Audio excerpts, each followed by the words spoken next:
Bonjour à tous et bienvenue dans cette vidéo MAMS. Alors encore des problèmes avec ma connexion. J'ai passé presque une heure avec mon fournisseur d'accès internet à essayer de solutionner le bazar. Ça m'a tout déglingué plus qu'autre chose, donc j'ai dû me démerder moi-même. D'habitude j'ai la cellule expert, là je ne sais pour quel motif je ne l'ai pas eu. Donc du coup voilà, mais là j'arrive encore à faire des vidéos, donc c'est déjà au moins ça de prix. Là je suis tombée sur ce petit article là. Parce que figurez-vous, hein, vous avez certainement entendu parler de ça, notre petit Stéphane Séjourné, donc le ministre des Affaires étrangères, donc le diplomate en chef, on va dire, hein, le patron des ambassadeurs de France partout dans le monde, a jugé inutile de parler à Moscou pour essayer de trouver une solution de paix entre la Russie et l'Ukraine. Et là, le petit gars... il y a un de ces ambassadeurs ambassadeur français en Russie, pardon, qui est sommé de se rendre à l'ambassade de Russie pour dialoguer. Il serait pas en train de nous faire un petit souci diplomatique, le Séjourné, là? Non, mais déjà qu'il n'aligne pas de mots de français correctement.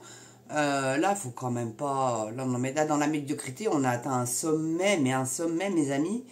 Donc, c'est un article de BFM TV que je vais vous livrer là, qui a été publié avec l'AFP, hein, l'agence France Presse, le 12 avril 2024, donc aujourd'hui, si je ne me trompe.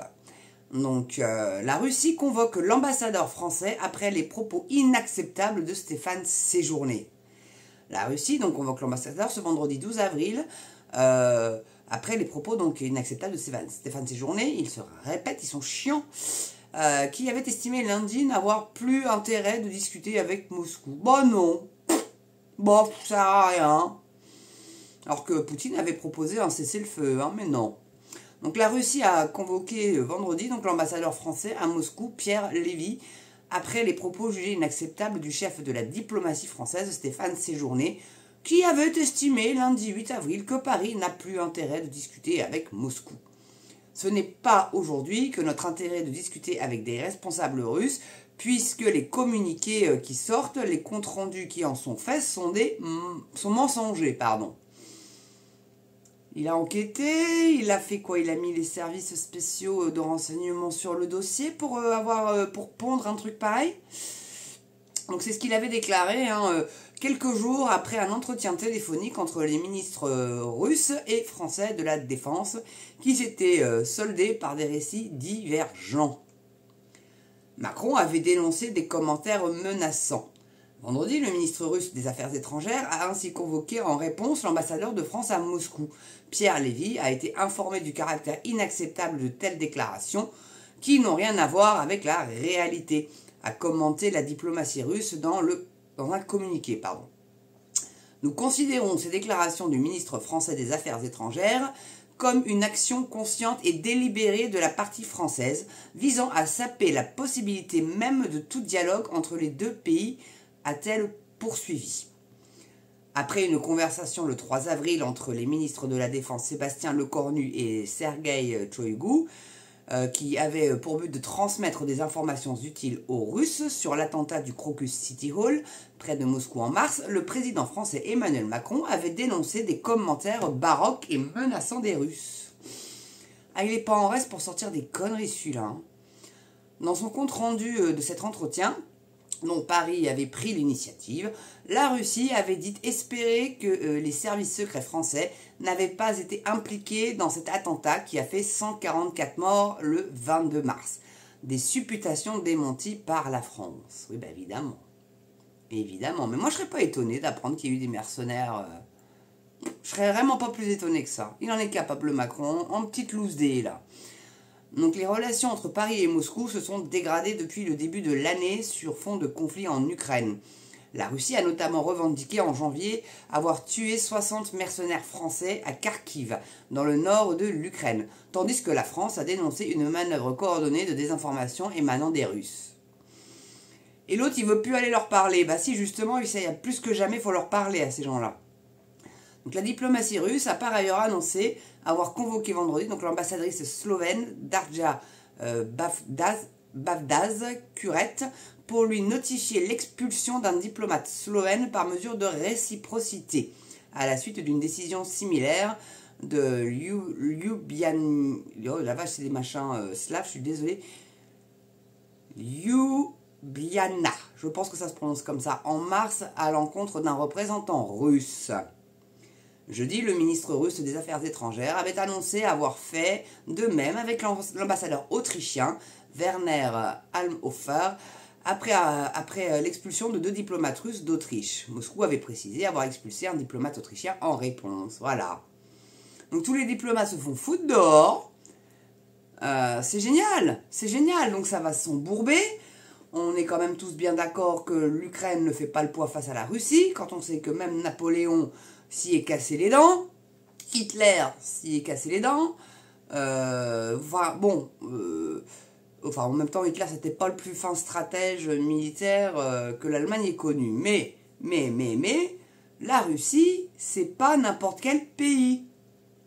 Ils ont l'appui de la Chine, ils ont l'appui les BRICS quoi, donc l'Inde, la Chine, je crois que l'Iran en fait partie, le Brésil et l'Afrique du Sud.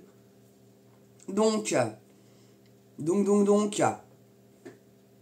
puis là, vous avez vu, là, il y a l'Iran qui menace une attaque d'ampleur sur Israël, hein, parce que le Netanyahou, là, il fait mais juste n'importe quoi. Et si vous êtes un petit peu curieux, vous allez regarder une carte de la Palestine et Israël en 1958 et vous regardez une d'aujourd'hui. Vous allez voir comment Israël a rogné du terrain. Il se rapproche très, très, très dangereusement du Liban. Donc là, vous avez aussi des cellules terroristes, hein. C'est le Hezbollah, il me semble, hein, de mémoire. Donc il y a l'extrême-orient qui va juste s'embraser, en fait. Voilà. Et ça, parce que politique de Netanyahou, qui est soutenue réellement très puissamment par Biden, hein. Il a renouvelé son soutien indéfectible et inébranlable. Bah, il arrive encore à parler, à dire 2 phrases. Celui-là, c'est un exploit. Voilà. Et puis donc voilà, ils vont...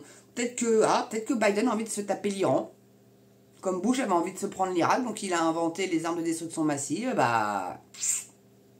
Et puis bizarrement, quand ça a été voté, il a contourné les lois de la Cour suprême, mais comme il faut, hein, Bush, en créant des lois pour que finalement il puisse attaquer l'Irak parce que monsieur avait décidé. Et le jour du vote, c'était bizarre quand même, les jours précédents le vote, il y avait beaucoup d'alertes à l'attaque à l'anthrax au niveau de la Cour suprême, voilà. Donc ou du Sénat plutôt, c'était plutôt le Sénat, pardon, excusez-moi, je crois que c'était le Sénat.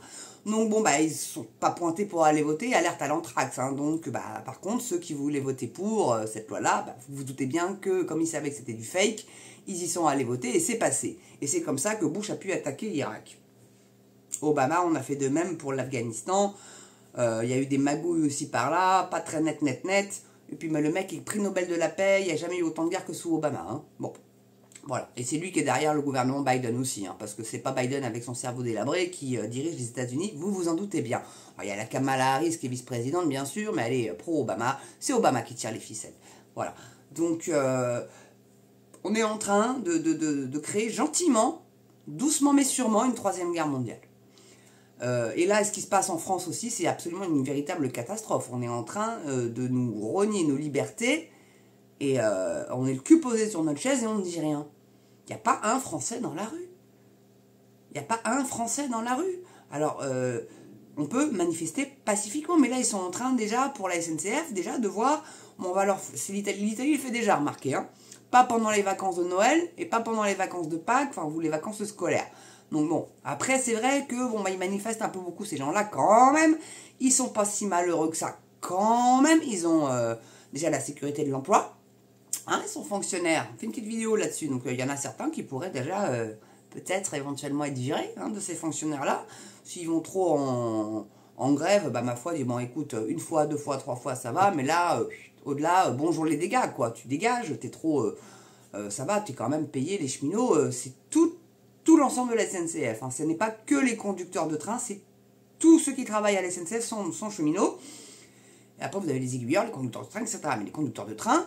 ils sont grassement payés. Ah, je vous assure qu'ils tournent avec des beaux salaires. Moi, j'étais hôtesse de l'air, j'avais un salaire de misère, hein. Honnêtement. Et je risquais bien plus ma vie au décollage et atterrissage, voilà. Et puis, être prise en otage aussi dans un avion. On a vu le 11 septembre 2001, quand même. qu'un conducteur de train à la SNCF. Hein. Donc bon, donc ils sont grassement payés et ils trouvent moyen d'encore râler et réclamer plus. Bah non, mon gars, non, t'es déjà bien payé. En même temps, si tes cotisations pour la retraite peuvent augmenter, ça pourrait peut-être éventuellement combler certains trous, mais voilà, quoi. Puis la France aussi, éliminer le salariat, donc que des auto-entrepreneurs, hein. Bon, bien évidemment, payé au lance-pierre, vous vous doutez bien, puis tout le monde ne veut pas faire auto-entrepreneur, tout le monde ne veut pas aller prospecter, tout le monde ne veut pas ouvrir sa boîte, c'est quand même relativement compliqué. Surtout qu'on sait que vous avez à peine commencé votre activité, il y a l'URSSAF qui est là, qui bam, déjà vous réclame des thunes, vous n'avez pas vendu un cookie ou pas vendu, je sais pas, ce que vous voulez, une paire de pompes ou quoi qu'est-ce, bam, ils vous réclament déjà des thunes. Donc ils vous mettent déjà la tête sous l'eau avant même d'avoir démarré. Donc il faut avoir un gros capital de départ déjà. Donc c'est pas donné à tout le monde non plus, l'auto-entrepreneuriat. Voilà. Donc bon, il y a YouTube, hein, moi je suis auto-entrepreneur, finalement je suis passé auto-entrepreneur, je pense, enfin d'après mon fils, c'est ce qu'il m'a dit. Moi ça m'étonne parce que le statut il est pas très définissable, c'est un peu à part, je pense encore. Mais voilà quoi, donc ils essayent de réellement nous foutre par terre. Il n'y a pas d'autre mot, c'est exactement ce qu'ils sont en train de faire. Donc excusez-moi, j'ai un petit peu dévié, j'aurais peut-être pu faire une freestyle, mais bon, bah, vous en avez deux en une, là, pour le coup. En tout cas, merci d'avoir regardé cette vidéo, mes amis. Surtout, n'oubliez pas, pouce, cloche, abonnement. On est bientôt aux 2500, il faut continuer de vous abonner, mes amis. Le petit don, la petite souscription, si vous pouvez, bien évidemment. Hein, pas beaucoup, même juste 1 euro, ça aide. Si tous mes abonnés donnaient 1 euro, j'aurais déjà un nouveau PC depuis longtemps, je vous garantis. Voilà. Mais ce que vous pouvez, le but étant de ne pas vous ruiner, ça vous l'avez bien compris. Et que je participe moi aussi, bien évidemment, aux frais. Vous vous doutez bien que je ne compte pas que sur vous, bien évidemment. En tout cas, merci d'avoir regardé cette vidéo. Belle journée, belle soirée selon l'heure à laquelle vous la regardez. Et surtout, très important, et je ne le redirai jamais assez, portez-vous bien et prenez soin de vous. Allez, je vous embrasse et je vous dis à très bientôt pour une prochaine vidéo Maps. À ciao.